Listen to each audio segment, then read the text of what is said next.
January 22nd, 2019, and we will call the Park and Rec meeting to order. Stand up and do the pledge, please. I pledge allegiance to the flag of the United States of America and to the republic for which it stands, one nation, under God, indivisible, with liberty and justice for all. Thank you. Everybody, please turn their cell phone off if you haven't done it already. I think we'll do a roll call. Haley? Noordam? Present? Hale? Present. Gould? Present. Gourley? Present. Cornwell? Present. Duczek? Present. And Zibell-Wolfe? Present. Thank you. Okay, everybody look at their outline. Do we have any amendments to the agenda? Dave, do you No, have we any? do not. None? Any commissioners? Okay, we'll move along. I don't see that we have any ceremonies or appointments tonight, but does anybody have a conflict with anything that's on the agenda? No conflicts? Okay. We'll move forward. Let's see, we're going to do consent calendar. How about action times? Meeting minutes. Haley, do you have the minutes from last? It was in your packet. Got it. Thank you. We'll move on to unfinished. I'm sorry. We actually do need to approve. Oh, I'm sorry. change the minutes. Well, I'm moving on. I'm not really sharp tonight. Okay, yeah, we have to approve the minutes. That's what I'd missed out. Yeah, we have to approve the minutes. Anybody make a motion to approve the minutes for the last meeting? I'll We make had a motion. workshop last meeting. I'll make a motion. Okay. Thank you. Second? Second. Noordam? Hey, Hale? Abstain. Gould? Yep. Gourley? Aye, yes. Cornwell? Aye. Duczek? Aye. Zibell-Wolfe? Aye.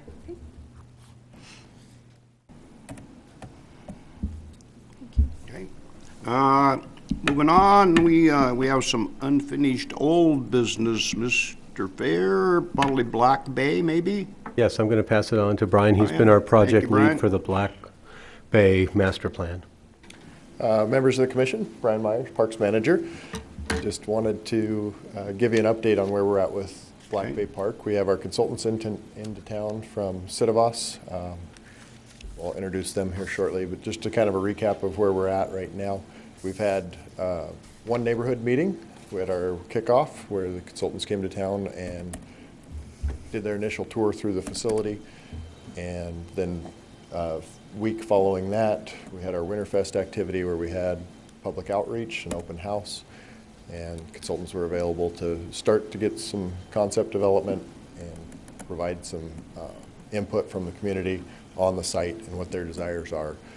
And over the last 6 or so weeks since then, they've drafted up some concepts, and they'll be presenting those to you tonight, so you have some information on the potential for Black Bay Park and what the feedback from the public has been on what their desires are for activating that space. So with that, I'll introduce Scott and Jessica from CEREMONIES. Hi there. Thank you for having me. My name is Scott Jordan. I am a principal at a firm called Civitas out of Denver. As Brian said, we've been here since about December, working through the Black Bay Park Master Plan, and so had quite a few great sessions today. Earlier, we had a community meeting, met with about 50 different people, talked a little bit about what they thought of our concepts, and I'll just quickly take you through the presentation of where we're at, how we got there, and kind of where we're going, if that makes sense.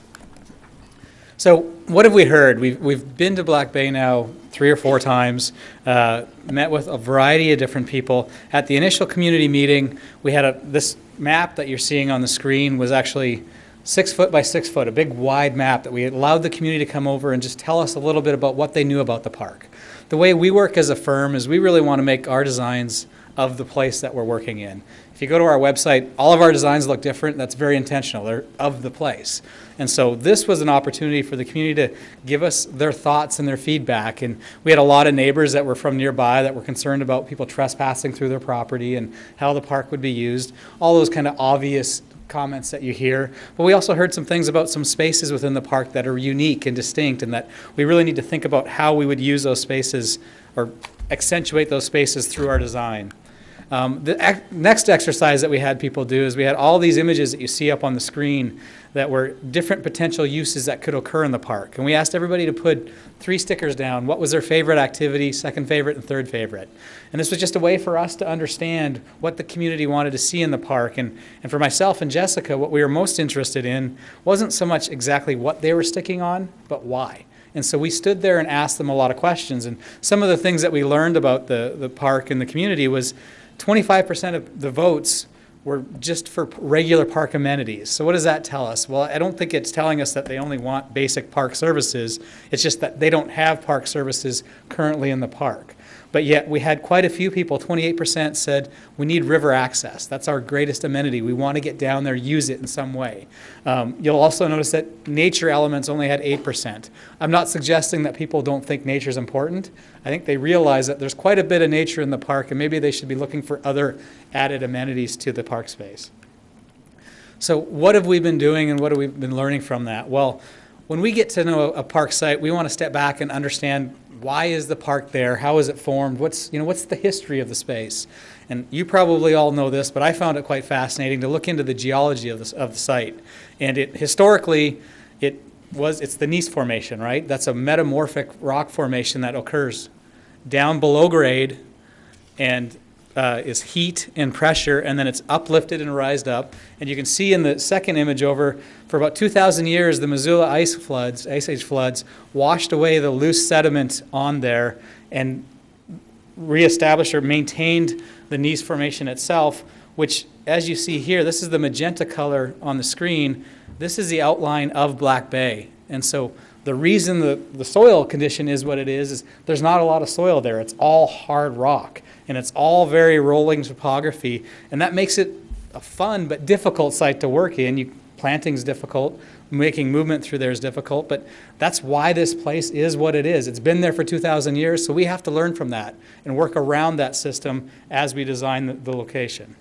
So this is just a simple diagram showing the topography of the site. It's obviously a really rolling, hilly landscape that's going to be difficult to get through. This diagram is something where we started analyzing where did nature and this wild nature exist in the park. And it's mostly, what's interesting is you compare this map to that earlier map of the gneiss formation, it's that same area. That nature that existed was there and has been there for 20,000 or 2,000 years. There's also a series of vistas and valleys and ridges that exist in the park. How can you capture these? How can you walk along those, accentuate those experiences to make it unique and distinct? And then finally, how does water flow naturally through the site? That tells you a little bit about how everything naturally occurred. And then how do us as humans interact with the site? These are the different points of entry and ways of arriving to the park. How do these impact how you design and think of the space? And then finally, how do you circulate within the space? What's interesting about the way it currently operates is the darker lines are your asphalt paths. So these are what would be considered generally accessible for most levels of mobility. What's interesting is when you look at the drawing that you have on the screen now, you can really only access about a third of the site, and you can't get in and service the rest. And what we've learned from talking with the Parks Department is this makes it very difficult for them to deal with fallen trees and removing timber. And so is there a way to make more of the site accessible with asphalt paths that then also add the benefit of allowing the Parks and Rec Department to use those to service the park in different ways? So these are all kind of things we're learning as we've been making our way through the park. And what it ended up creating is kind of this ideogram that suggests this is how we think we have to deal with the park. We've essentially got two separate areas. You've got this kind of wild nature that exists, and the most important thing we can do in this project is not screw that up. We want to make sure that we preserve that nature and treat it in a way that accentuates it, makes people appreciate it, experience it more. The second half of the site, excuse me, is a site that's pretty well been disturbed It's got the ball fields on it. It's the area that you probably want to see more activation. If you're going to add elements to bring more people into the park, that's probably where you want to add them. You don't want to put those active elements in the heart of nature. You want to kind of keep them off to the edge. And so as we developed this, we created a series of 5 design principles. And these are important to us because this is what we're going to test any design idea against, is these design principles. The first one, pretty obvious. We want to preserve nature while accentuating its special qualities. This place is really beautiful as it is. How can we make sure to accentuate that and make it a part of the ongoing life of the park? How can we activate the park without overpowering it? I think one of the problems with the park right now is we've heard from a lot of the community members, a lot of them didn't even realize it existed. They think it was just the ball field or the basketball courts and the tennis courts, and that was what Black Bay Park was. They didn't realize there was about 60 acres of really quite amazing nature right in your downtown.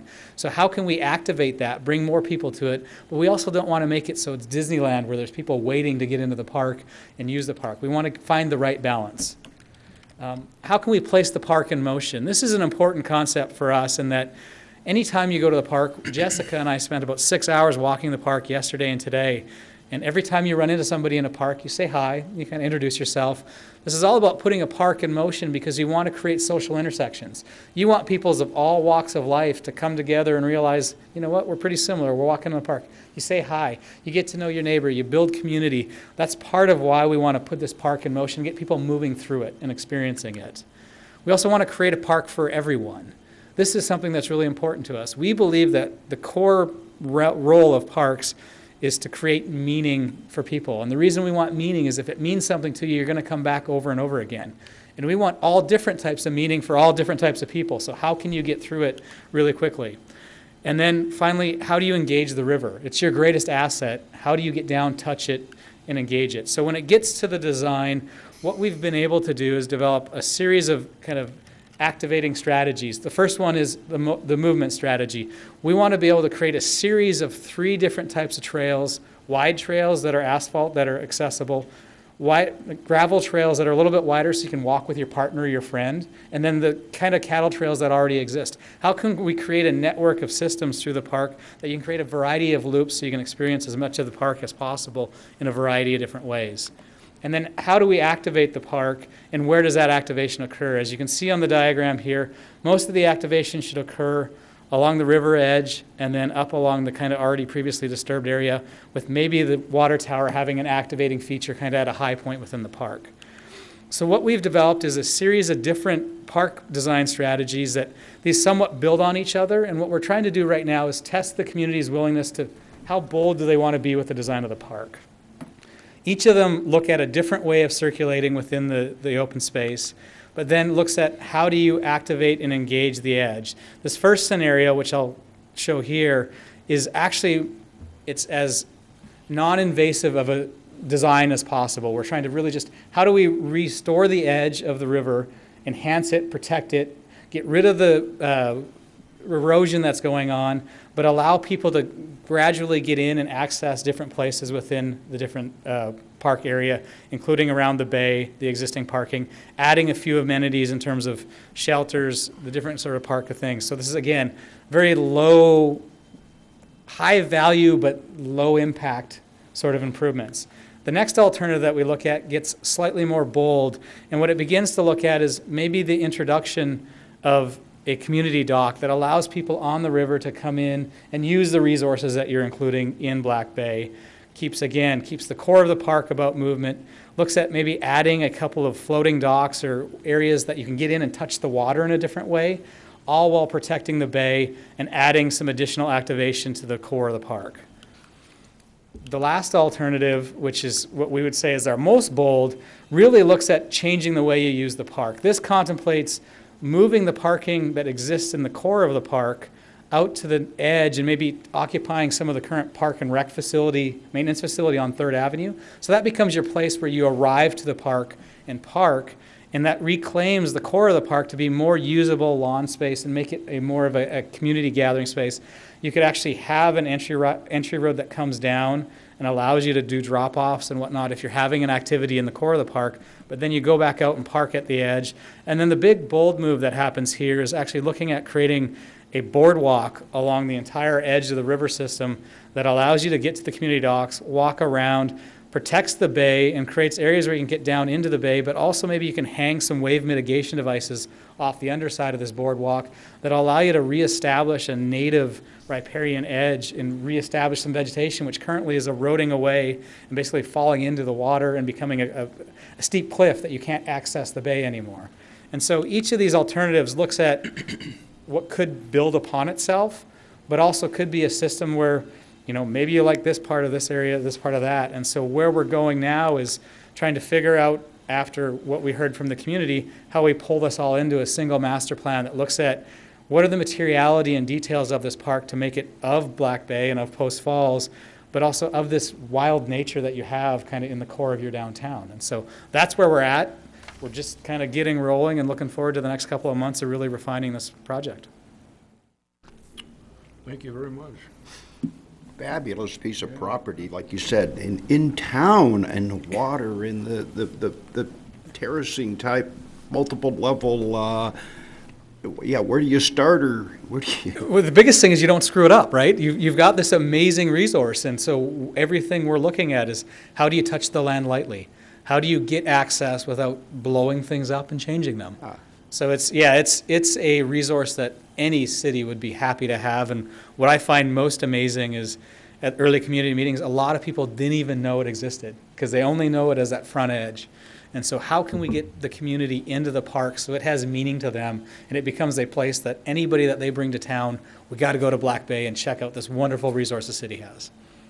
Do we have any old pictures when it was a dump? In the 50s and 60s? Not that I know of. Yeah, don't mention that anymore, Rick. But yeah, I like your choice of words of to keep a park in motion. I'm sure that's been around. I've not heard it. Been on the commission 10+ years, but yeah, just to keep it in motion.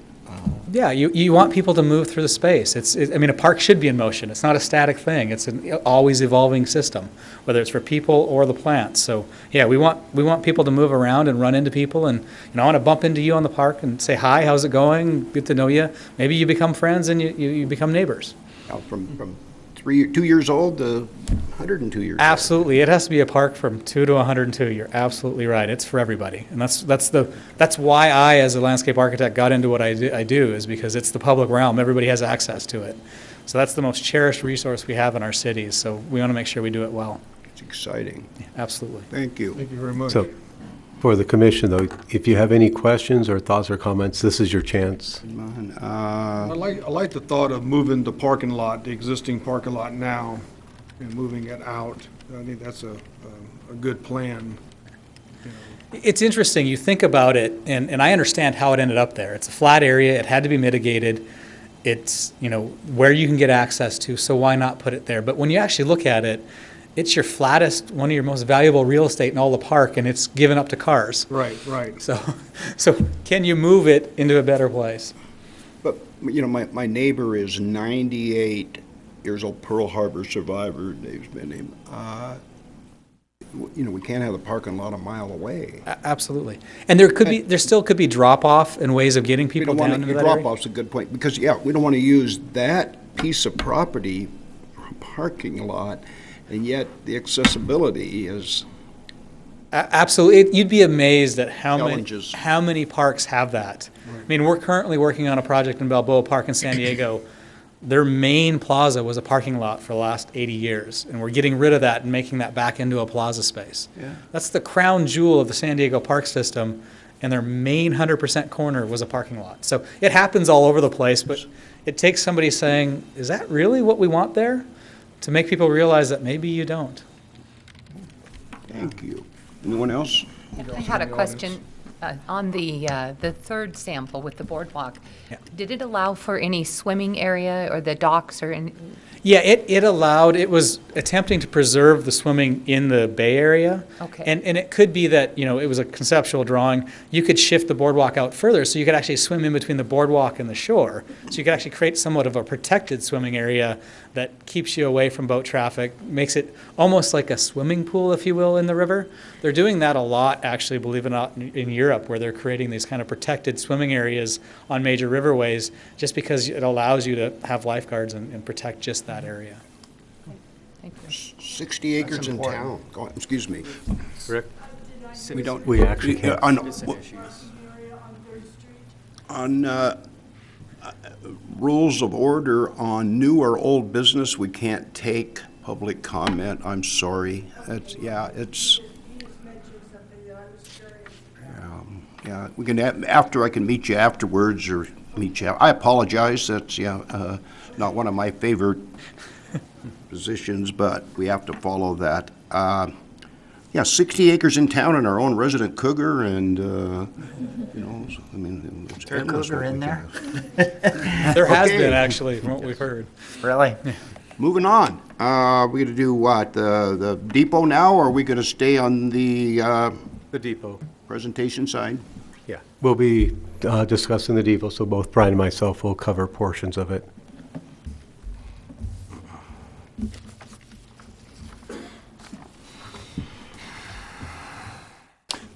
Yeah, that walkway's important, Yes.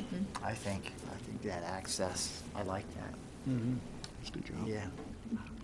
Some of the crazy boats Great down pictures there. of the possibilities and what we have and what we can do. So Black Bay Depot, as you know, we selected our name a couple meetings back, and just kind of giving an update of where we're at in the process of starting that remodel. Currently, we have gotten to the point where we've submitted a plan set for permitting, and we're working through that process of community development. We expect to get our remodel permit to get started on that. We're currently a little bit of a hang up on our parking lot plan set. I'll show you a slide of where we're at with that space. We're having to have a little further engineering than we originally had because of stormwater treatment and site practices, being able to make sure our site is meeting best management practices for the site. That site, the old senior thrift store, now Black Bay Depot, it treats some of the stormwater from the senior center location as well. So we're having to bring that into the calculation and adjust some things to make the site I have a question on parking. Okay, you're more involved in it by far than I am, but do we see an abuse in the handicap parking? An abuse, like, Usage that shouldn't be used? Do we see people borrowing grandpa's, or, you know, my grandson borrowed mine? Sure. Does that happen often? not that I've noticed. Okay, One so of could the take a, interesting dynamics is yeah. the majority of the You'd time be- we're in parks. they're Be not pretty really- lowballed, yeah, you'd have to be pretty a lowball person to, okay. Would it be discriminatory to have a few handicap spots in an area, or do you have to have some open to the public, Dave? There are requirements on how many The handicap ADA. stalls we have to have, so our parking plan will I'm address sure you all of looked at those. all of that, but yeah, Yeah. it's just a question that I had, I didn't understand. Yeah, Good. it is being addressed. I will know more by the end of this. Thank you. Yeah. Okay, So this is the parking lot site plan. We are adding a little additional asphalt over here, but we're removing asphalt in these center planting strips to be able to provide parking lot shade over the site to bring it up to current site design standards for a parking lot above 25 spaces. So in doing that, we actually reduce the total impervious surface for the whole lot.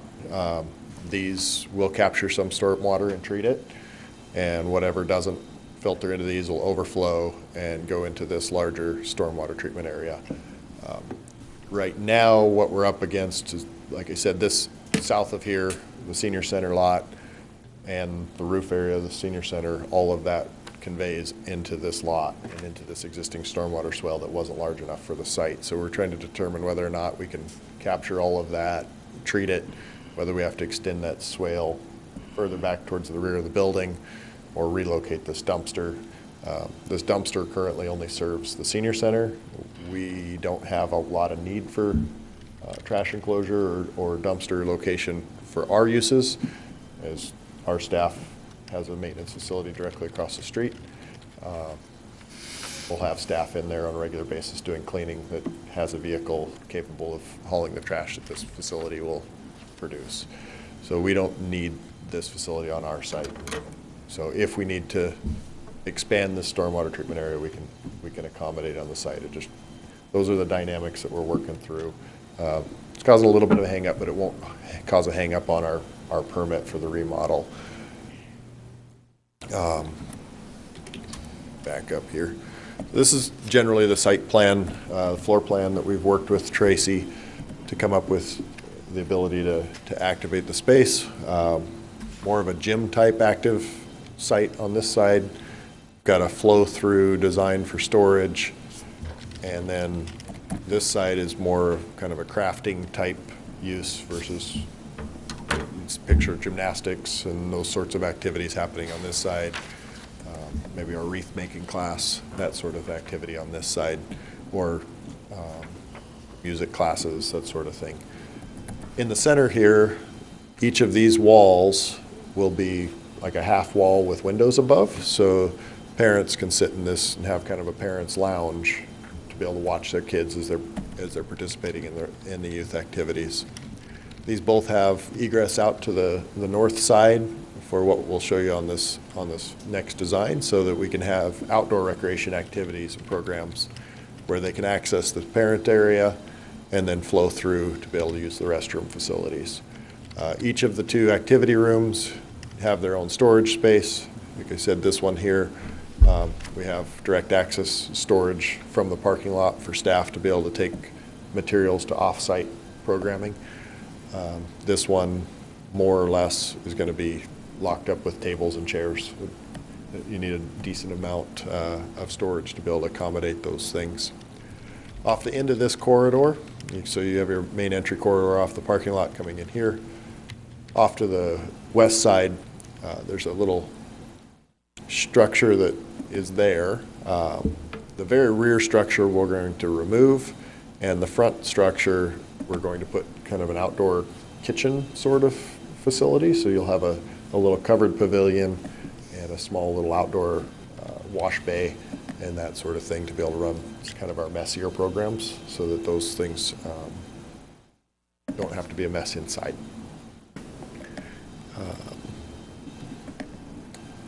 The one other change we've had since that previous slide, we expanded this storage area out a little more, added some doors to it so that we can secure that, and shifted that doorway over just a little bit. And then we went to unisex restrooms, similar to what we've done in our outdoor park spaces, so that you can go in there with your small child and not have to worry about who's coming in behind you and that sort of thing. The ability to put some changing tables in those spaces as well, because we do know we do program a lot and have a expanding programming for those younger generation classes. The backyard area, we've been working with Bernardo Wills Architects for both the interior and the exterior space on here, and this concept is the one that the group favored, and it includes like this little plaza over on the side, kind of a little getaway for parents that want to drop their kids off and maybe go read a book or something of that nature. Little 2 to 5 playground area. Black Bay Depot, we're working with a playground manufacturer to provide a little train-themed playground structure for that site. Some circulation that goes out onto the Centennial Trail, so you have access into the parking lot and to the front of the building along this side. It was too difficult to try to provide that, one with the stormwater issues and grades, to be able to do it on the west side of the building, which is what we were originally hoping for. This larger green area, right now we're exploring the possibility of using synthetic surfaces for that, so that we can program this in a larger expanse of the season. So that's where we're at. And Dave, if you have any. Dave?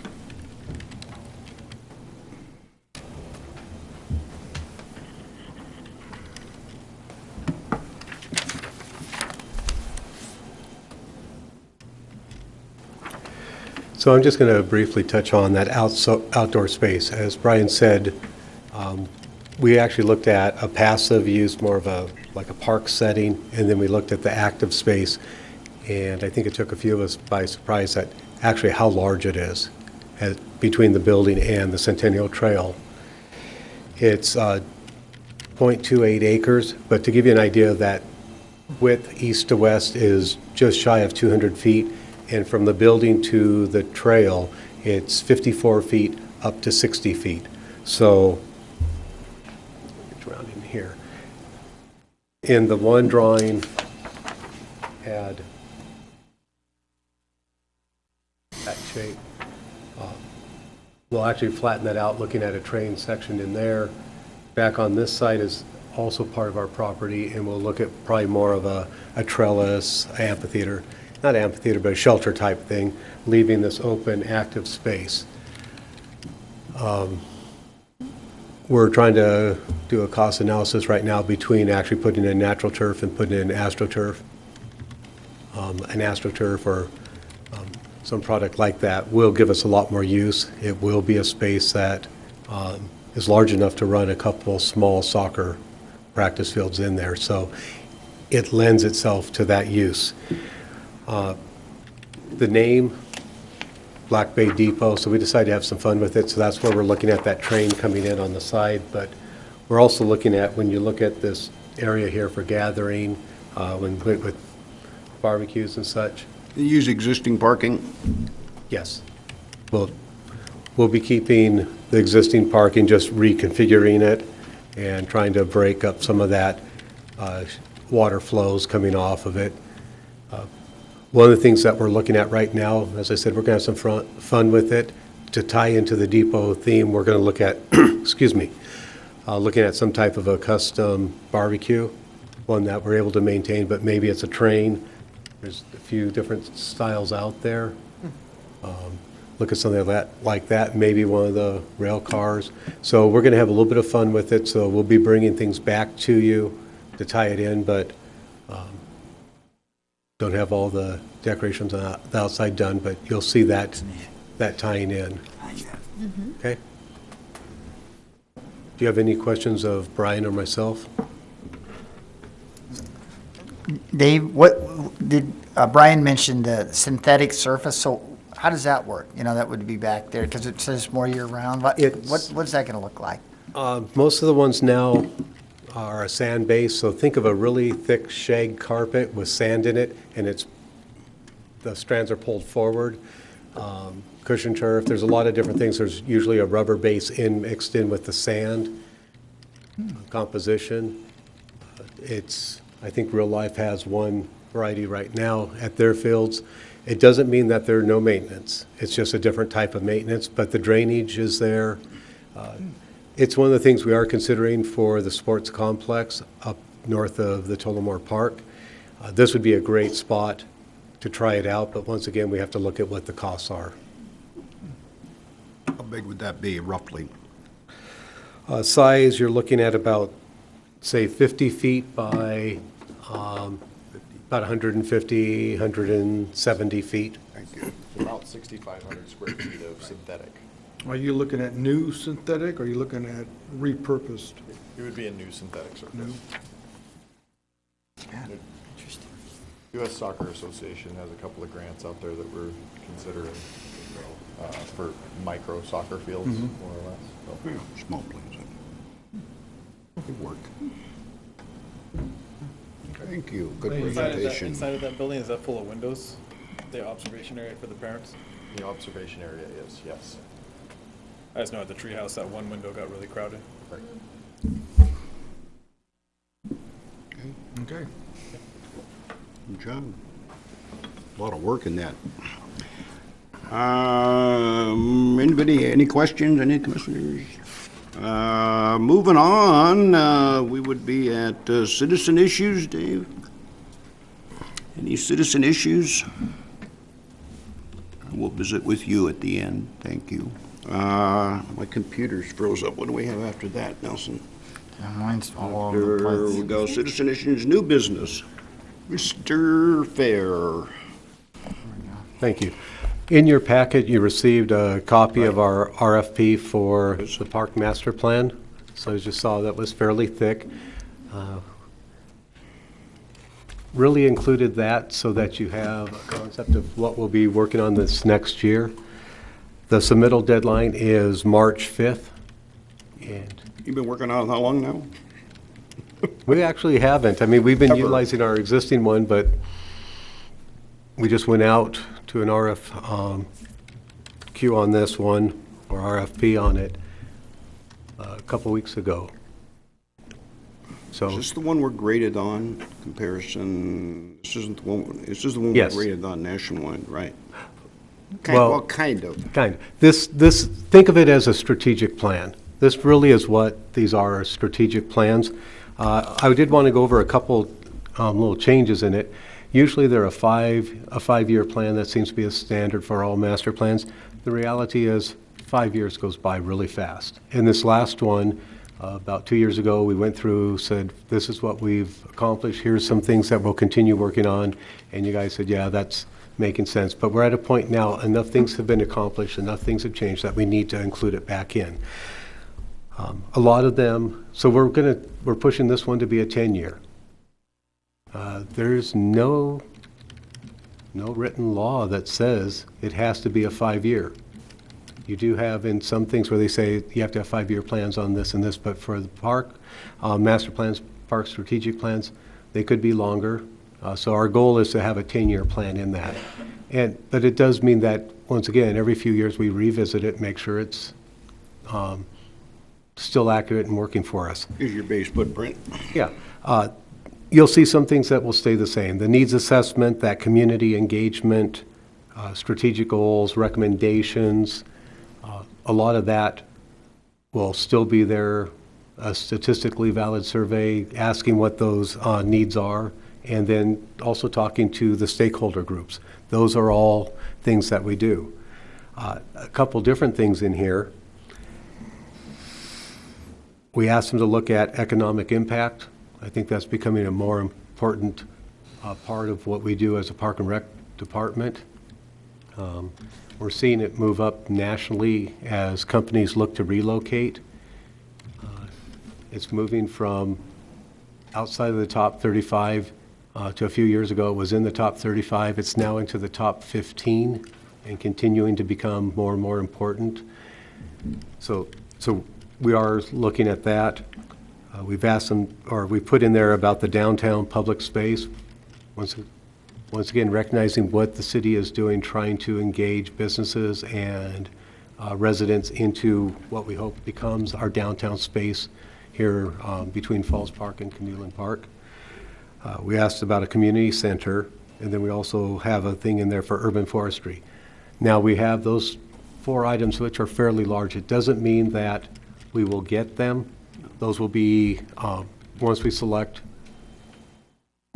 a company to provide it, then we will sit down with negotiations, and we may or may not be able to afford those components.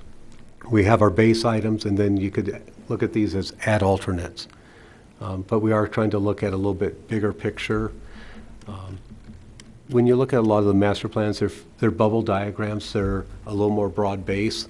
And then when you add certain plans into it, let's say it was a forestry plan or a pathways or trail plan, those are more specific. And that's kind of what this, the downtown public space would be, or a community center feasibility study. So there'll be a mixture in there. But of course, as you dial it down, the costs go up. So we have to make sure that we stay within budget. But we did provide that so you could see the scope of what we're looking at. And then, of course, you will be, as we progress with it, we'll keep you informed of where we are on that process. And then once a company is selected and we've been able to negotiate a contract, at that point, just like the Black Bay Master Plan, you'll see the public engagement, you'll see meetings. I know a few of you have indicated you wanted to be involved with that, so you'll be on that steering committee, and we'll go from there. And that'll take about a year to do that whole cycle. So we expect to adopt it in 2020. So I'm open to any questions on that plan. Move on.